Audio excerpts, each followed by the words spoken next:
Newsflash, it's hot. Uh, at least it's here. Is it still hot over where you are?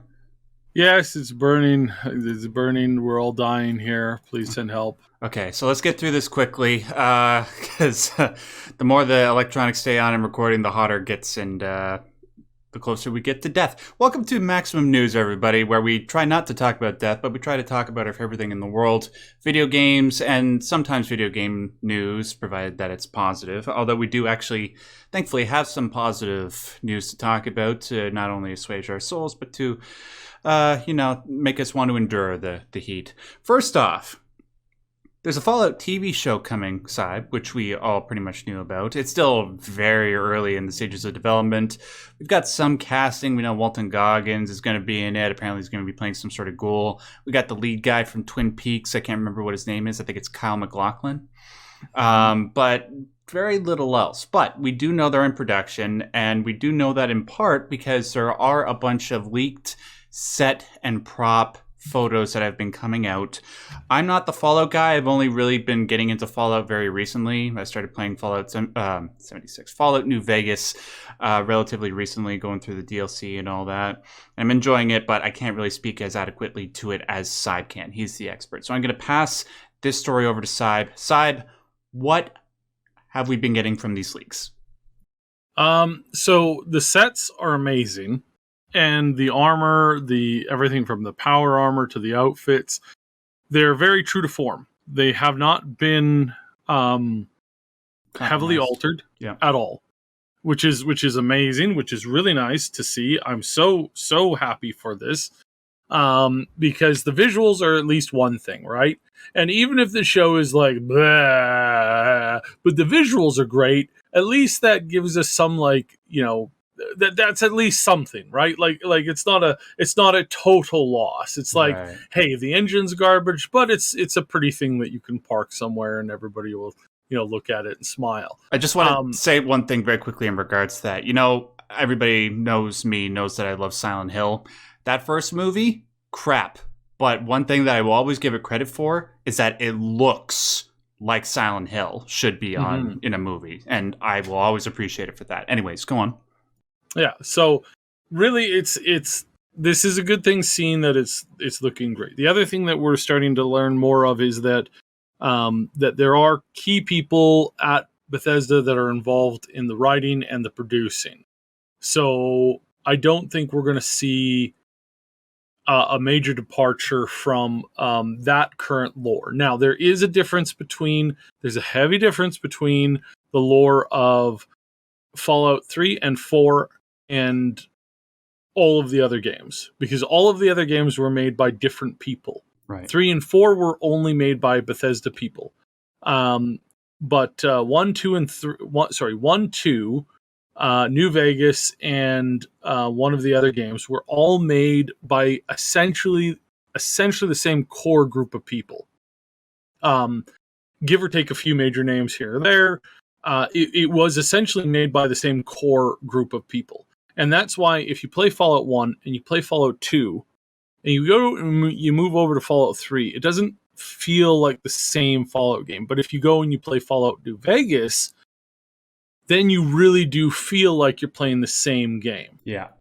So this is really, really important to know and to keep in mind. I don't know if we're going to get that same super gritty, super dark, nightmarish story that we got in Fallout 1 and 2. I don't think we're going to get that kind of stuff. I don't know. Maybe we'll see. It's got the same people behind it that were doing what's that show with all the fake robots? Oh, Westworld?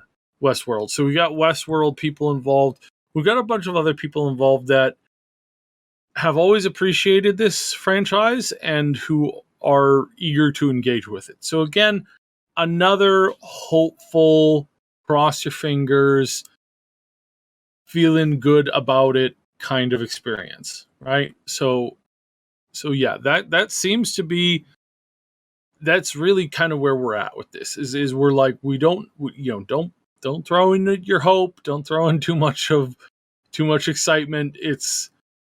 it may or may not go over very well. So yeah, so that's essentially the new stuff. We do have some leaks that are unconfirmed leaks that we need to go through. So let's go through a Sure. handful of them. So first of all is the location. Where is this based in the show? Now, in the filming, they are filming in New York. They're filming in Montana. They're filming in a couple other places. A lot of the outside scenes are near Montana, which is really good, by the way. Really, really good. I believe it's Montana. Was that? Yeah, Montana. Because I screwed up one thing already, and I'm really annoyed with myself. But yeah, so Montana, very little has been touched in this area. We don't know very much about it at all. We don't know very much about Idaho, Wyoming, North Dakota, South Dakota, Well, Nebraska. keep in mind, they could just be filming in Montana, but it's supposed to be somewhere else, right? Yes. So, and I'm about to get to this. So, does filming in Montana mean anything special? No, not really, as far as the lore goes. And why is that? Because the lore of the location is post-apocalyptic, which means that they need a location, they need an environment that can look like that. And Montana has that in spades as far as like filming locations. Yeah. It's also pretty handy to film there. It's cheap. Yeah, it's cheap. So that's really good. Then why are they filming in New York? Well, they're filming in New York because New York has a lot of really old structures from about the 1940s and 1950s, including one of the most iconic 1940s like bizarre buildings. It's a tower that so there's a lot of like this old statues and oh my goodness, I can't speak today. Iconography. Yes, that stuff that you see in the game all over the place. It's this like retro futurism style. There is only one building in, as far as I know, the world that still maintains that kind of aesthetic, that really sharp, nice looking aesthetic. And that happens to be in New York. Hands down, it's probably the best place to film if you're looking for that, if you're looking to, do that kind of a thing. And so, yeah, this is actually good, because what this means is that it's not guaranteed to be in New York or based in New York, rather, as far as the storyline goes. But it's not guaranteed to be based in Montana either. So where it's going to end up being based is really like we really don't know yet. Now, let's talk about what the vault like? Do we know anything about the vaults? We have one post by one of the Chinese actors in the show, which accidentally posted, and she got in trouble for it because she had to delete it. And yeah, there's apparently some she's in hot water for it. Yeah. She said that she was in Vault 33. That was the vault that she was in, and she posted a picture of her in gear. Do we know this for sure? Do we know this? Is this 100%? The answer to that is, of course, no. We have no idea if that is accurate. We have no idea if that's true. We don't know if any of that. It could be somebody made it up so that they could push something. It could be that it's that she got the number wrong. Could be that 100 different things as far as like, well, is this true? Is this not? Et cetera, et cetera, et cetera. So there's a lot of that. It's out there. It's weird.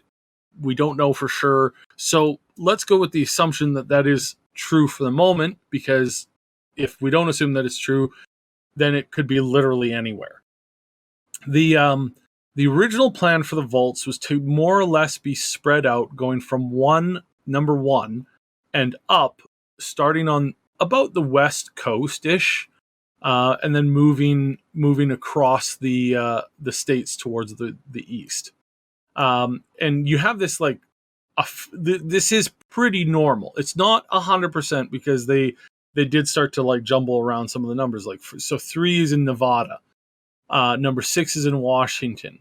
You got a lot of the teens are in California or Nevada. But in Utah you have number 70. So that's kind of weird. In Colorado you got 29. Texas you have 39. And some of these numbers that I'm mentioning mentioning are rumored or were suggested. That's older content that may not necessarily be accurate anymore as far as like a new Fallout Bible goes, which I don't think I don't think they've actually made.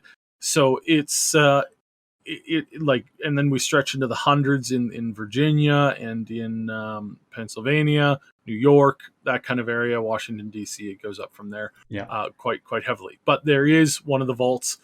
Vault 10 is rumored to have been in, I believe it was Washington. I'm not positive on that. Mostly because I don't know where the map is. Vault 1 was in Illinois, but again, rumored, not confirmed. And this kind of matches the fact that Vault-Tec was not like, it wasn't based out of Washington, D.C. at first. At first, it was a private company offering a private solution to stuff. Then they got basically got bought out. Not bought out. They got so the American government in that time zone or in that timeline started to like push into their company. They started to like, hey, we'll give you a ton of money so you can, because this is a really good idea. We're going to expand your operation like massively. But we're going to start to like, hire in some of our own people. And then by the time just before the war started, they actually ended up doing a complete hostile takeover of Vault-Tec and kicking out a lot of the core people, bought out some of the people. Some of the people that were involved went a little crazy with the power that they were given and decided to, do more bizarre experiments, et cetera, et cetera, et cetera. So that's important to remember because there's so much more history. There's so much more like information on this. I've been hearing it rumored that they kind of want to bump up the vaults. The official vault number is supposed to end around like 120 ish. Okay. There's only supposed to be 120 vaults. I've been hearing rumors for quite a while that they want to bump that up to over 500 officially. That way you have the ability to add anywhere between 5 to 10 vaults per state in the mainland United States, and then you got some extras to run it, place in other places that may or may not have some interest to it. There's been a big push to have some appear in Mexico, as well as a large amount of effort to try and push some into Canada, because Canada got taken over, annexed by the United States in that timeline as well. Oh, damn it. And that was done.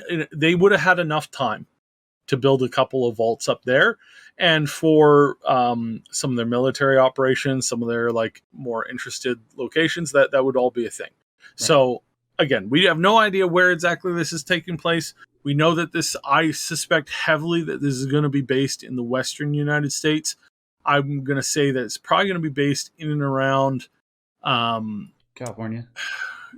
The California, maybe like not necessarily California, but like somewhere between, like somewhere in that western chunk, like Montana, Idaho, Wyoming, Colorado, Utah, Seattle, Nevada. yeah. Those all are really tempting locations. Well, hold on a second. Like in the research that I did, if that one post is to be taken literally, that the woman is from Vault 33, isn't that one located in San Diego? No, there's no confirmation on that. The only one that's, I think you're thinking 44. 44 is rumored to be in. So there's no official information on 33. Okay. 44 is supposed to be in the New California Republic. It is abandoned but intact. Yeah. I just want them to go to New Vegas, man. That's all I want, because we all know some of the best writing in the entire series was there, and I want them to. Was there? Yes, but unfortunately, that's not likely due to the fact that I know that there's still a big contingent on it. So that's kind of my initial idea, is kind of like it's in that area. It may actually be down, like it actually may be in the Dakotas where it's based out of, or some of the other locations. And the reason for that is that the middle of the country has really not been like explored very much at all. It's been very, very lightly touched on. And I honestly think that they probably have the ability to put it into the middle, and they'd have a great deal of freedom. And we know that in some way, in some form, we don't even know what time zone this is based in, but we do know that the Brotherhood of Steel are in this because one of the mech suits they had an old Brotherhood of Steel marking on it. It had a Brotherhood of Steel rank marking on And it its looks arm. awesome, by the way. Yeah, that stuff looks really awesome. I don't know how they're planning on doing the hands, but if they could pull that off, like seriously, if they could pull off these suits and make like realistic, like real versions of them, not real versions of them, but pretty close. Maybe even like put a battery pack in with like, you know, some helpful like motors to like do movement and stuff like that. If they can really do this, this is a serious advancement in armor technology that somebody needs to really start looking into quite heavily. I am so excited for this, and my imagination is running wild. But I try and like stamp that down for just a second to cover the highlights. So the highlights are the show visually looks great. We have some interesting theories on stuff that's happening within the show. Nothing is concrete at the moment. Nothing is like set in stone. We do know that the people that are working on the show have a vested interest to write good stories and to make this really be a big hit.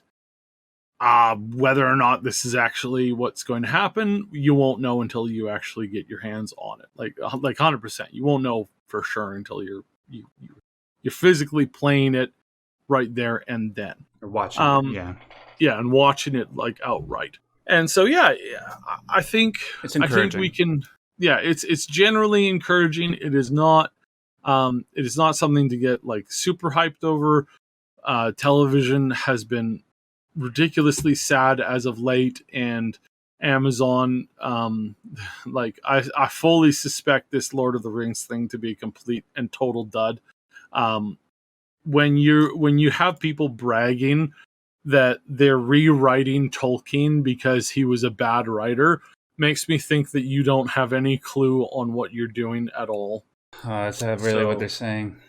That's what one of them is saying. They're touting this thing of like, hey, you know, we can finally get rid of the injustices of Tolkien. And it's like, what injustices? The guy was like, I mean, these people have no like conception of like historical like scenarios. It's like, you can't expect somebody from 100 years ago, 50 years ago, 80 years ago, 200 years ago, or 1,000 years ago to carry your current level of understanding of political matters, despite whether they're right or wrong. Right. Okay. Because that's not the universe that they grew up in. Granted, yeah, absolutely. But we don't want to get into a whole thing about we don't want to get into that. But it is enough to mention that Lord of the Rings may not be great.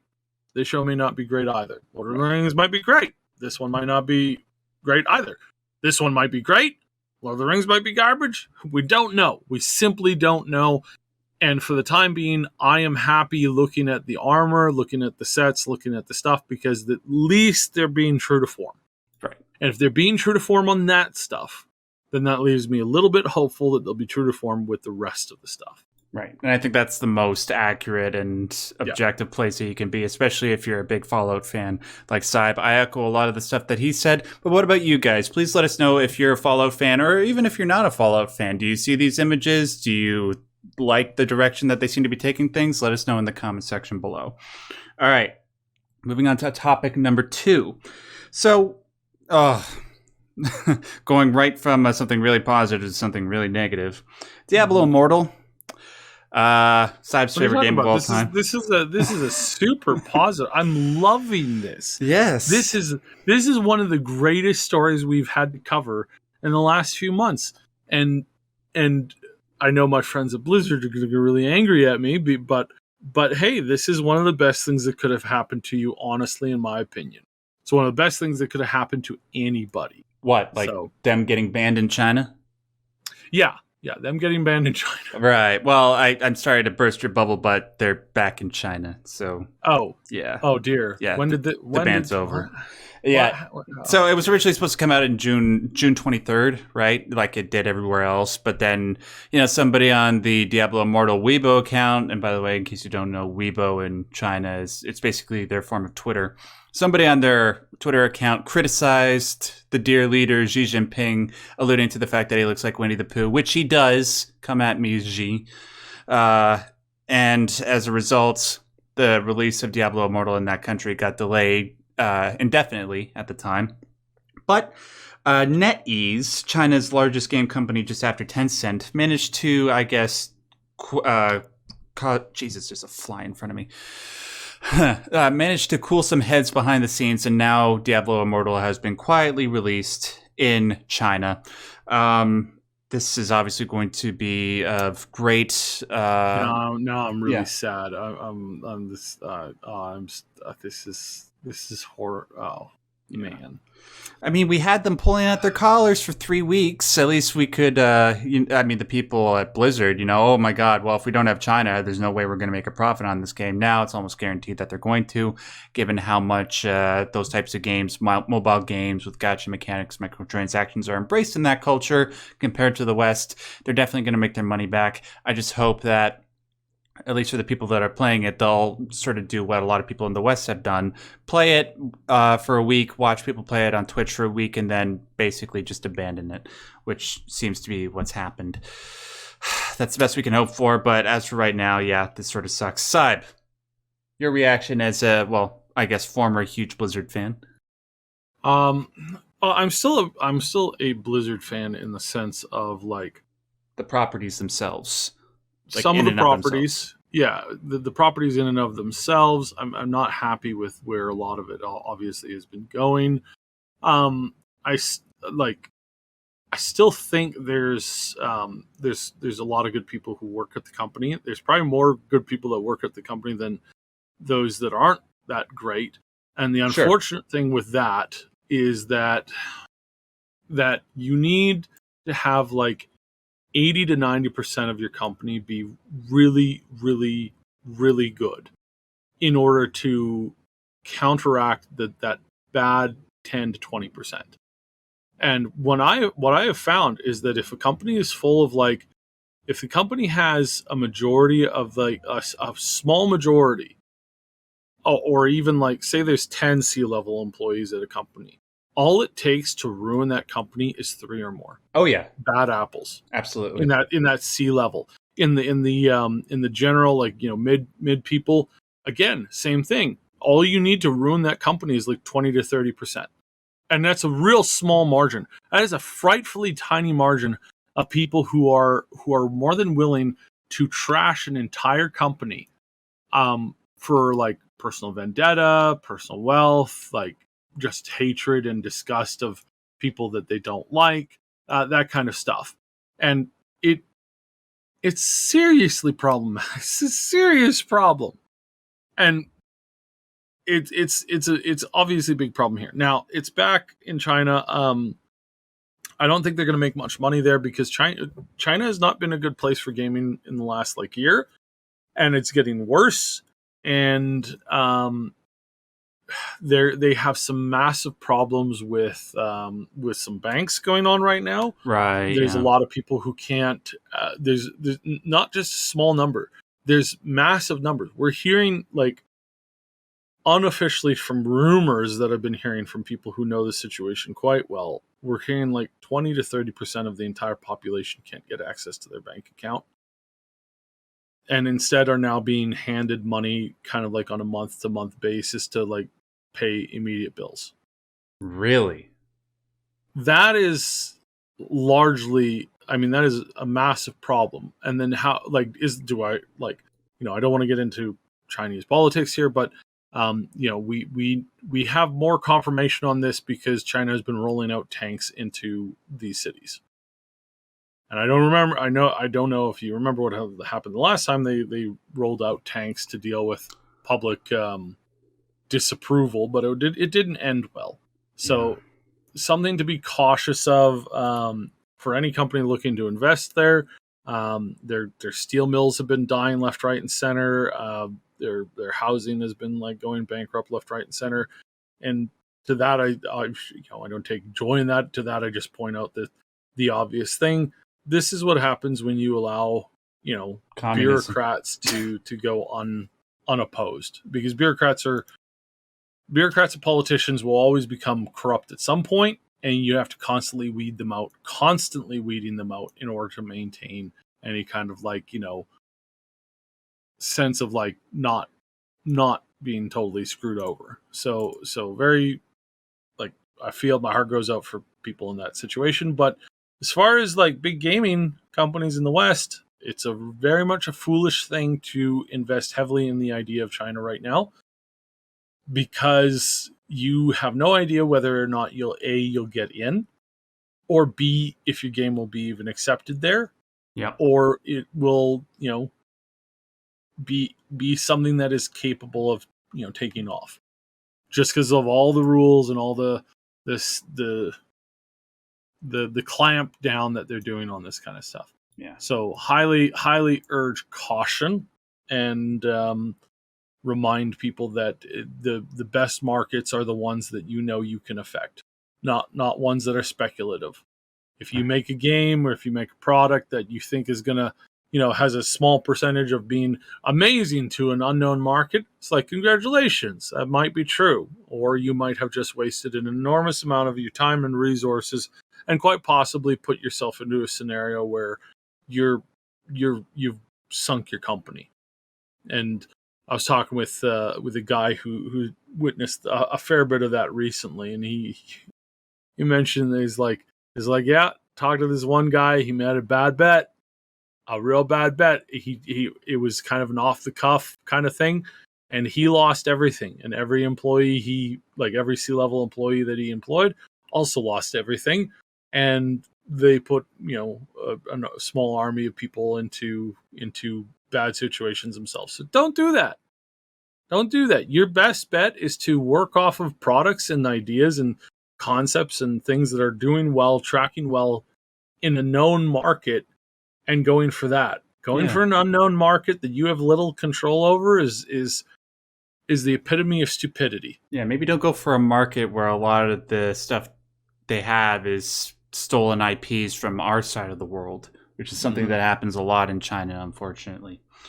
Yeah, this, in regards to the Diablo Immortal situation, it's a negative for gamers, but it's also important to keep in mind with the grand scope of things that there are more important things going on with China and the world economy, and the tension between West and East that's going on right now that is of greater importance. But hopefully, one thing that will come out of this is positive for the gaming world in general. And let's just move on from that into something that might be slightly more positive, depending on how you look at it.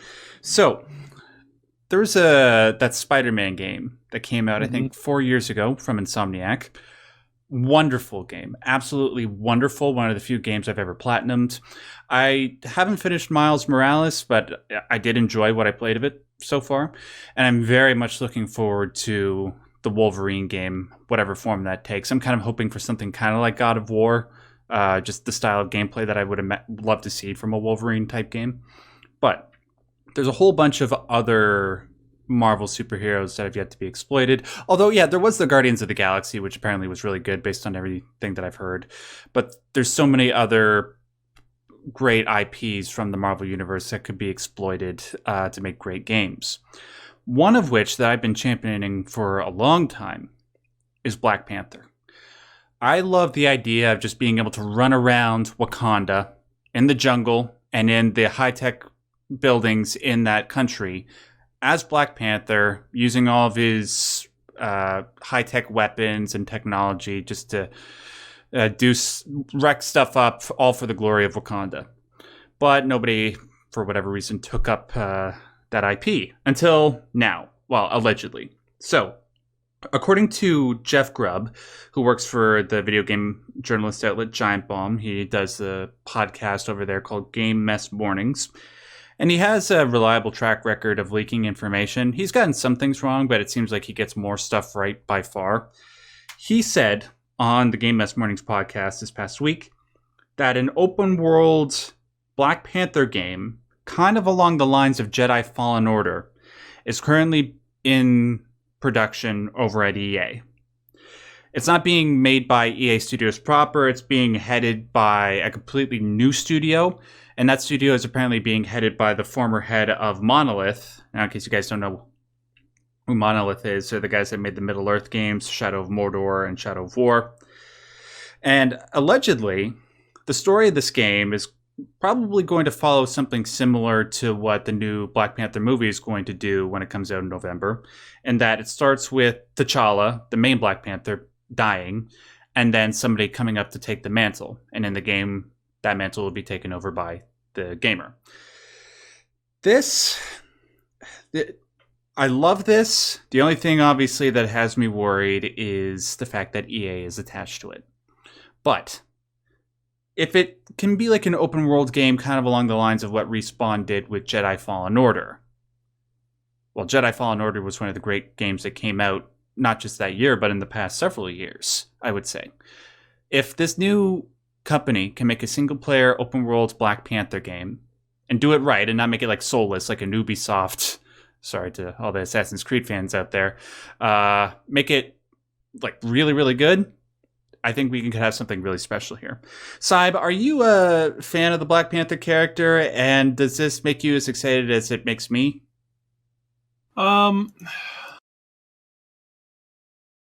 That is a hard question because I have not been a fan of the direction that a lot of the Marvel comics have been going in for quite a while, and it's sad. So when I think back to it, I'm thinking back to like the '80s versions of them, basically, and all their stupid costumes back then.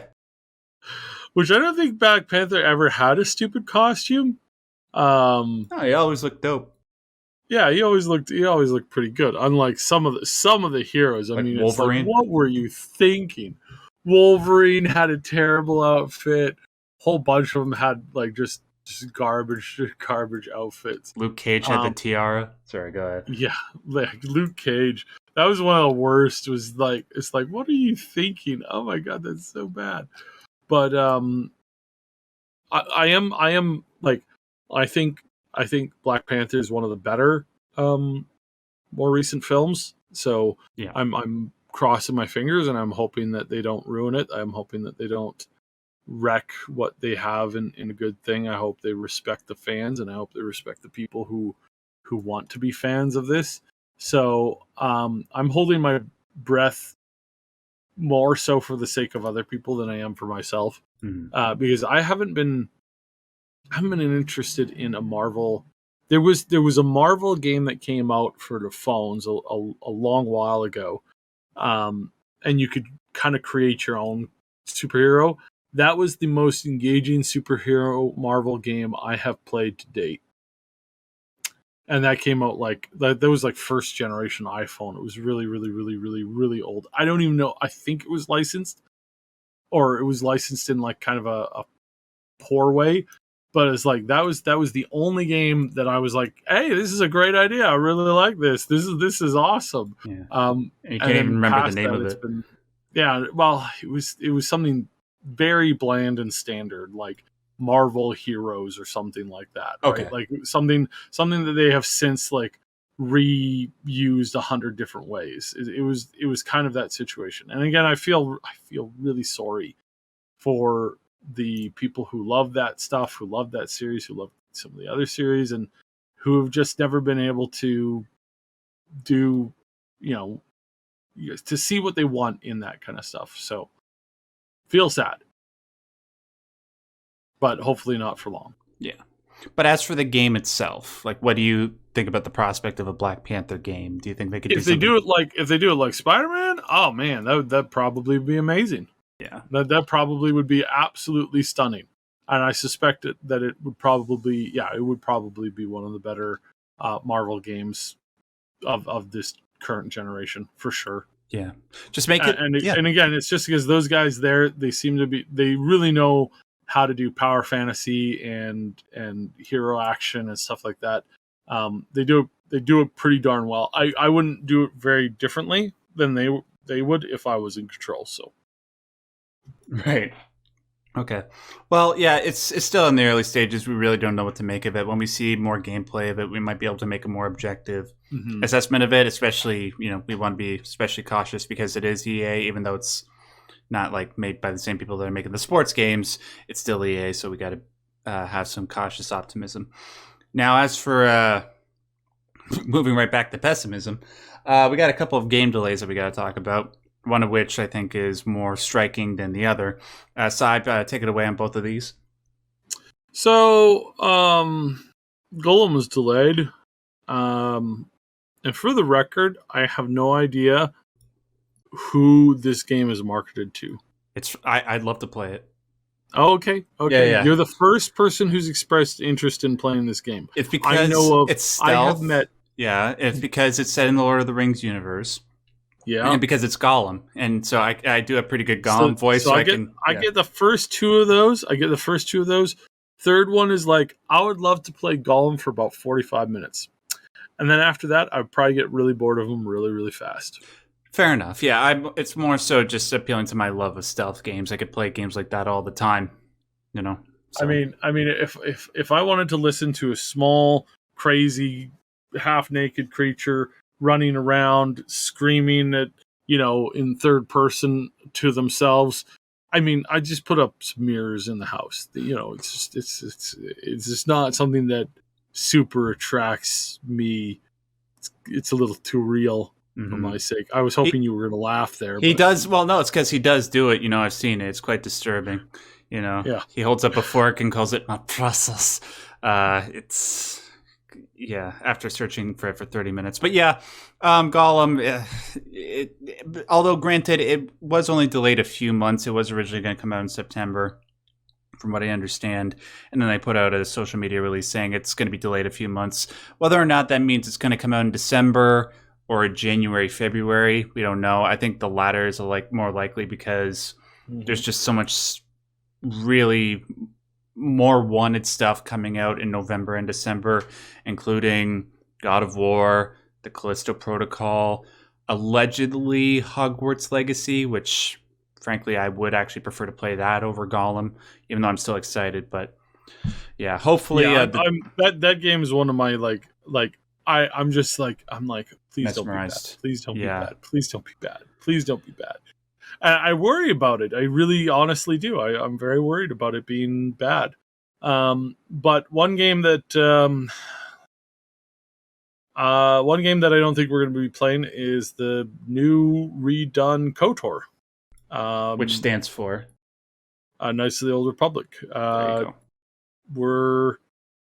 We're not going to be getting this game, at least not in its current build. And why do you say that? So the studio that was working on it, this would have been their first actual AAA game that they did themselves, and that's always concerning. The other thing that's concerning is that they have now fired the heads of the people who were heading up the game. They have now put the game on indefinite suspension, and they are now looking to take new contracts for new games. So to me, that says that they ran into a wall that was so difficult and so hard to get over that they were unable to get it, that they pitched the game to the current whoever was calling the shots on it, and whoever was calling the shots on it went, but where are the pink dinosaurs? And the clowns? We need clowns everywhere. Pink dinosaurs, clowns, microtransactions, and just giant amount of feces that just spray out of the computer at the person playing it. That's what we need. We need that. Where's that? Or the person who was in charge was saying, why is all of this stuff here? And in one of those scenarios, we have the answers to why we're not getting this game, and the answers to why this game is not coming out, period.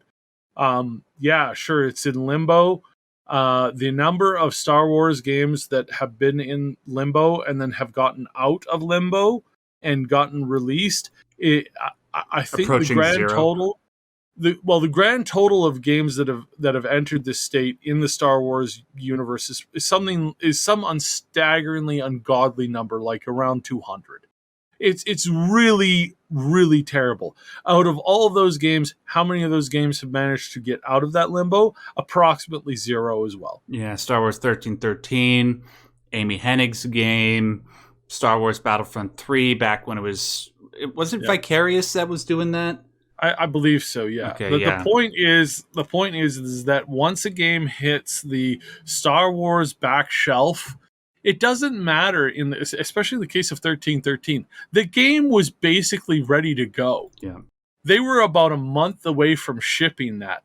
$200 million that Disney just decided to trash because they'd rather trash that than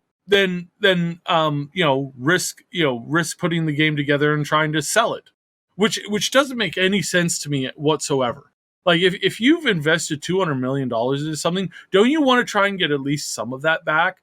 Yeah. But in the case of ideologues, insane idiots and brutal authoritarian team leads or business leads or C-level employees that take joy out of crushing things that their employees and that their fans and customers want. And this is Disney we're talking about. You don't have to go far to see it. You just look at the reviews coming out of the Disney like Star Wars land that they did for their parks.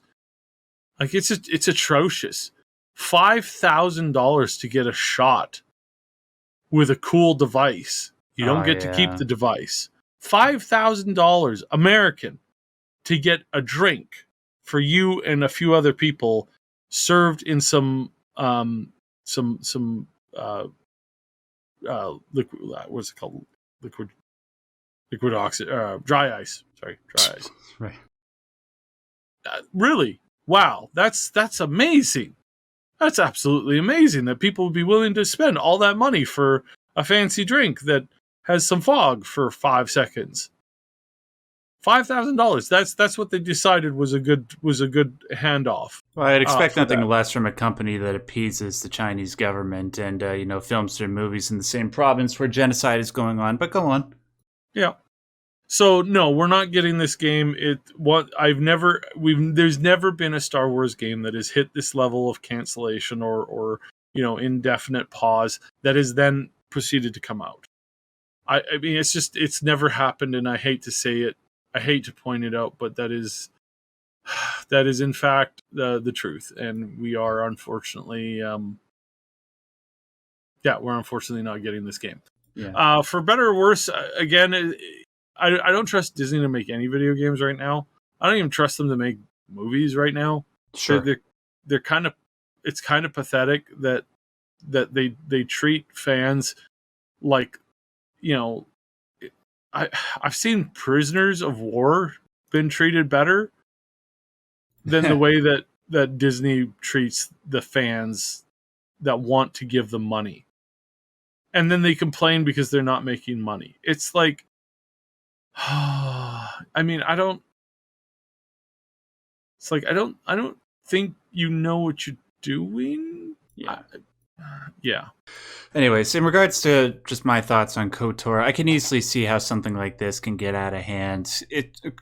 I've never played KOTOR 1 or 2, but anybody who's a gamer understands the importance of those games, how great they were, how formative they were in establishing all the other games like it that came out afterwards. If you're going to try and remake something like that, you have to have a singular, firm vision. Is the combat going to be like it was in KOTOR 1, or are you going to update it? Sort of like what Final Fantasy VII Remake did, from the turn-based to something more modern. Are you going to have to manipulate the original story to a great degree in order to accommodate the currently existing canon under Disney? And I imagine those types of things, and also how much bigger is it going to be? Is it going to be more open world? Are you going to be able to travel from planet to planet? Like, what is the vision? And I imagine that the reason why people were getting fired is because there was no singular vision. Nobody was able to come together over what they wanted this project to be. They announced it too early, and unfortunately, I think Syb's right. I think it's just going to be on the back burner for a long time. Oops, sorry about that. But one game you can play instead that features melee combat and big sci-fi world that you can explore is NieR Automata. Now, I bring this up to transition to something that's a little bit more fun than the current state of Star Wars. NieR Automata is a game that came out in 2017. I'm on record for saying that I think it's the most profound game ever created in terms of its story. But surrounding it is actually a wonderful action game, something that you would normally expect from Platinum Games, the creators of Bayonetta. This past week, there was this video that came out on social media, and people were asking for my thoughts on it. It apparently showed this secret room that nobody had ever discovered in the game. For those who have played it, it's in the same area where you fight Adam after you, spoiler alert, kill Eve. It's in that big white room, and if you go up to this back part of the arena where you fight Adam, you can open a door, and then if you follow this hidden passageway, like going down this big ladder and then going through this twisted hallway, you arrive in what appears to be a church that pays tribute to a character named Yona, I think from the first NieR. And a lot of people are like, oh my god, what does this mean? Was this recently added? Is this promoting some sort of something new within the world of NieR? And it got a lot of people really excited, myself included. I thought that it was real. But then a couple days ago, it turns out that it was just a huge fake out. Somebody apparently had created some advanced mod tools for the game so that people can put whatever they want into it. But it was fun while it lasted. And I thought I'd just bring it up just to showcase just not only my love, but the collective love that everybody has for this game. Yeah, what? Go ahead, Seth. Right. So Mooney was losing her mind when I read that story to her. Oh yeah. I was like, oh, apparently there's this secret door been opened in NieR Automata. And she's like, what? What was in it? What was it? And yeah, and now it's so sad that that. But I mean, as long as those mod tools get out, I think this is a win-win. I think Absolutely. actually, if those mod tools, if he used that as a way of launching like his mod tool to the community, I think that was probably brilliant. And yeah, great. By the way, what's your favorite ending of NieR Automata? Oh well, out of curiosity. I mean, like I know there's 26 endings. I can't recall all of them except for the main ones, which are A through E, and I would have to say E because the ending where you have to fight against the credits in order to assert your will against the confines of fate in a way, that's something that I always found to be, like, when it appears in fiction, to be some of the most profound fiction. And I will put it up there, like, in terms of great profound video game moments, I put it up there with the final codec conversation from Metal Gear Solid 2, some of the stuff from Deus Ex, some of the stuff from Soma. It's wonderful. So I love the deep answer that you gave on that. And that deep answer is going to accentuate mine even more so, because my favorite ending to the game is when she takes off her skirt and accidentally blows up the moon. That's probably one of my favorite things. Is that actually an ending? That is actually an ending. I'm gonna have to look that up. That's an ending. Yeah, she takes off her skirt and she blows up the moon for research. Which, I mean, what else were you expecting to happen, right? I love it. It's so funny. Yeah, I'm gonna have to look that up for research. By the way, sorry about the alarms. I normally have those set for something and I forgot to turn them off. And then finally, I don't know anything about what this sensitivity article is, Sab, so I'm just gonna let you take it away. There's two articles, and it was kind of funny the way I sent it. I said, "Hey, look, there's this New research shows that video game players have enhanced brain activity and are better at solving problems and doing math skills Sounds than legit. people who don't play video games. And I gotta say, congratulations, ladies and gentlemen. We are better than the normies, the plebs.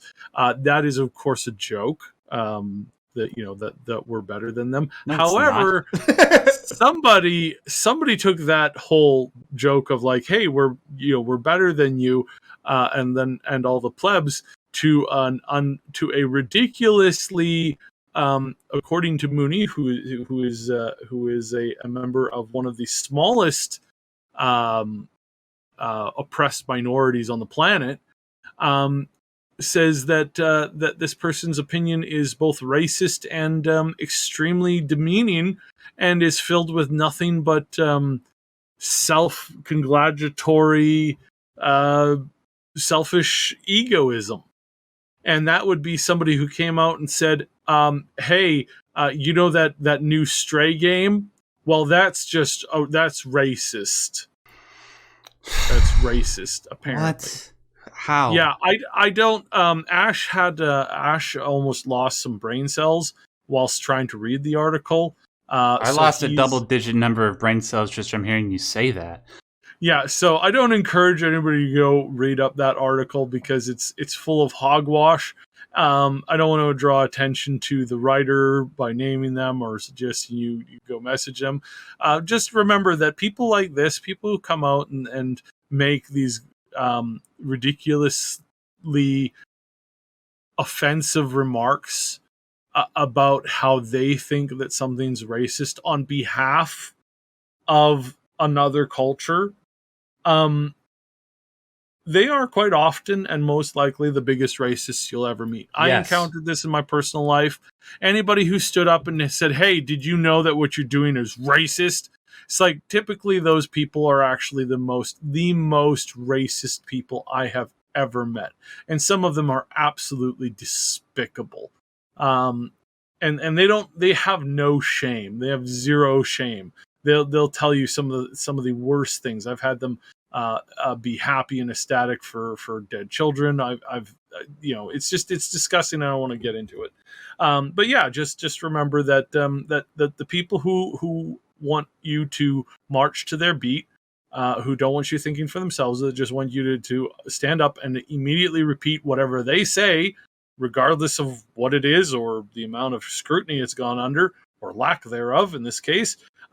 They're typically the racists and bigots, and just remember that these people are not your friends. They're not here to help you. Yeah. They're here to make money for themselves through putting you and other people through pain, and it's disgusting. I like to echo that on this, like in regards to something that you and I both share in common, Saib, is an autism diagnosis. Mm-hmm. I found that the people that tend to speak up most on my behalf and like try to vociferously defend me and obnoxiously defend me in that way, if I try to seek out their friendship or try to get help beyond that, they tend to be not only non-responsive, they tend to be very cruel and non-helpful in any way. Whereas the people that are helpful are the people that don't really pay much mind to that reality whatsoever. They just treat me like they would anybody else. And I would encourage everybody who's watching this to maybe adopt the same behavior instead of trying to hold us up as a token or a prop in order to feel good about yourself. Just ignore that particular thing that separates us from everybody else. Ignore that immutable characteristic, and you'll find that you'll be able to do even more good by doing less. And what can be better than that? All right. So that's it, ladies and gentlemen. Thank you so much for joining us for this edition of Maximum News. Make sure you hit that like button if you like this particular episode of Maximum News. It not only helps out our traction on YouTube by liking this particular video, but by liking this video, it helps... Sorry. We did have an emergency news piece today. Oh, what's that? So the emergency news piece, Ash just sent this to us a little while ago, suggested that we just chatted. Reports are definitely starting to come through that Stadia will be terminated at some point later this year or next year. It's not dead yet? Who the hell's Yeah, I using know Stadia? that was my initial reaction was, wait, it's still going, it's still alive. But yeah, no, it looks like Stadia um, will be canceling its services at some point soon. It's a rumor. Don't panic if you have Stadia. If you have Stadia, why do you have Stadia? Right. Yeah. I mean, like, it turns out that you can't necessarily depend on the whales from major cities that can afford, really, really high speed internet that can provide you with 4K 60 FPS streaming. You can't just depend on those people. You need to depend on rural people, bigger markets as a result. Yeah, even if this particular report isn't true, I have no doubt that it's true behind the scenes, and that we will get official confirmation of something similar sometime within the next year. I'd be shocked if I'm wrong about that. But yeah, make sure you like, share, and subscribe. You know, the usual YouTube thing. It really does help us out a lot. I want to thank Syb, as always, for doing the show with me, providing his invaluable insight. Syb, do you want to tell people about the main channel real quick? Yeah, check out the main channel. Speaking of Stray, we've got a whole bunch of Stray videos. They're doing pretty good, so please check them out at the Triple S League. And then we also have the real items that they have, the cat carrier that's in Stray and the cat harness in Stray. We have those on order, ladies and gentlemen. We will do an unboxing and a tryout on both cats and dogs, because we have some dogs. So we have some we have some dogs that happen to fit roughly that stuff too. So super excited to do that and check that out. Please check that out if you're interested in following that more of that Stray content. Follow us straight away. And I can verify that Stray is not a racist game. It is in fact a lovable game that is set in an alternative future, and people should stop freaking out about things that don't exist. Right. If I tried to put that harness on my girlfriend's cat, he'd probably slice my throat with his claw in my sleep. He's just that type of cat, even though I love him. And you guys can just find me at all the regular forms of social media, just at Max Derrat. I'll put all my links to my stuff and the links to the Triple S League in the description box below. Thanks, guys, and until we do this again next week, remember, as always and as per usual, stay yellow.